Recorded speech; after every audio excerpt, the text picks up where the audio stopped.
Hey, what's going on, folks? Welcome back to the Real Legend of Gaming. Happy New Year. So we are here with Arena of Valor, and in this video we're going to discuss the top 5 tanks in Arena of Valor. Now, the way this information was gathered was actually from a Reddit user called Sarge338. He did a survey with players that are in the Masters League inside of Arena of Valor, and the way they designed this survey was to gauge what were the best heroes of each class, right? They had a grading system that consisted of a number score along with a letter. And I'm going to link the article in the description so you guys can see that in its entirety. And also to give credit to Sarge. Now, what I'm going to do in this video here is I'm just going to go over the top 5 tanks and show you some max level gameplay of how the abilities work and explain how some of the abilities function. Alright, so let's check that out, folks. Alright, so as you see here, we have our heroes listed. We're going to go over to the tank tab, and I'm going to tell you right off the back who the number 1 tank was. So the number 1 tank is Crush. He's the newest character in North America, so he can be purchased at a discounted price at this current moment. This video is based off the top 5 tanks after the December 2017 update. So we'll go right into Crush. And again, just going to give you a brief overview because a lot of this stuff you can see in game. But as far as his ability, it's metamorphosis. So it allows Crush to transform into that giant version of the Myrmidon that you saw earlier. And what's incredible about that transformation is that it takes all the other abilities and adds additional elements to it. So it just makes it even more amplified and crazy. Now, he has an aquatic shield, which allows him to absorb, damage and HP from minions or anything in the area. And it also gives your players on your team a shield as well. Then you also have the Typhoon, which allows him to swing his lance around and also rage, which will boost up other stats as well. And then the passive is the Tidal Rage, which when paired up with Metamorphosis is even crazier. But when you're not in Metamorphosis, it's still pretty solid to have as a passive ability. Now, as far as the skins, right, you can get the Heroic skin, which is the Firefighter, and we'll show you a trial with that right now with some level 15 gameplay. And I'm going to use all the abilities after I transform. So check out this transformation. Pretty crazy. Increases the movement speed. And look how much damage he's dealing. And look, we're getting hit by the tower. Very little damage being done. Alright, here we go. And you see, it's pretty solid without the metal. So the next tank is going to be Thane. Now, Thane has the King's Glory, which is a very powerful attack. It also allows you to deal 15% of the target's lost HP as physical damage. And what's also incredible about King's Glory is that it does true damage as well. Then you got Avalon's Fury, which does a strike to the ground, dealing damage to all the opponents in the area. It also knocks them back and slows their movement speed by 90%. So that's a big difference. Then you got the Valiant Charge, which knocks enemies back and deals physical damage. And then as far as the Royal Power, I think this is an incredible passive. Thane's HP falls below 30%. He regenerates 24% of his maximum HP over 6 seconds. It's pretty solid. And we're going to use his Chief Knights. And we're just waiting for everybody to move down. And now we're going to attack. Look at that damage we just did. Charge him up and just combo him in the corner. So Thane is strong. Now, as far as tank, check it out.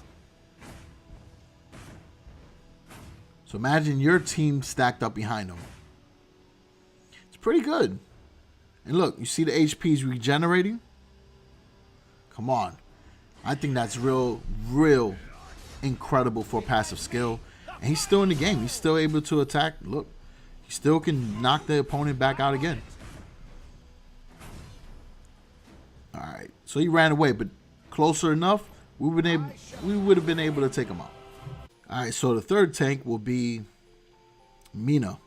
So Mina, with her Dark Dominion ultimate, she taunts her nearby enemies, making them attack for 2 seconds.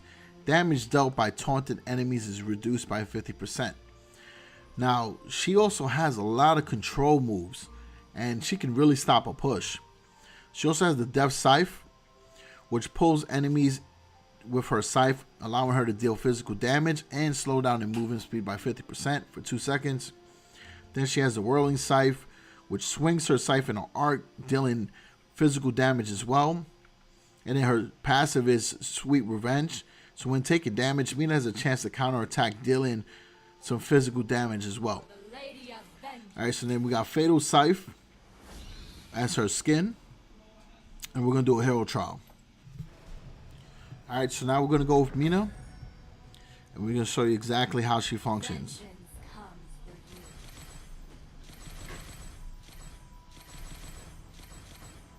So right here, we can pull them towards us.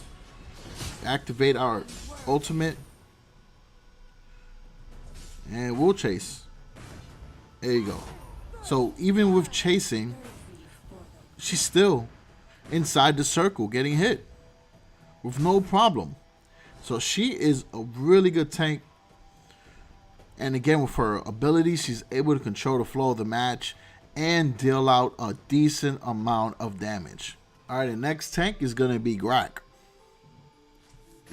Grak has the World Devourer, which allows him to pull enemies in front of him, doing massive magic damage. However, with that ability, you got to make sure you give it time to channel.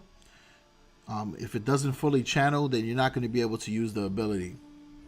Then you got the Devil's Chain, which allows him to hook an enemy towards him, doing massive magic damage. Then the Earthquake allows him to stomp, doing additional damage as well.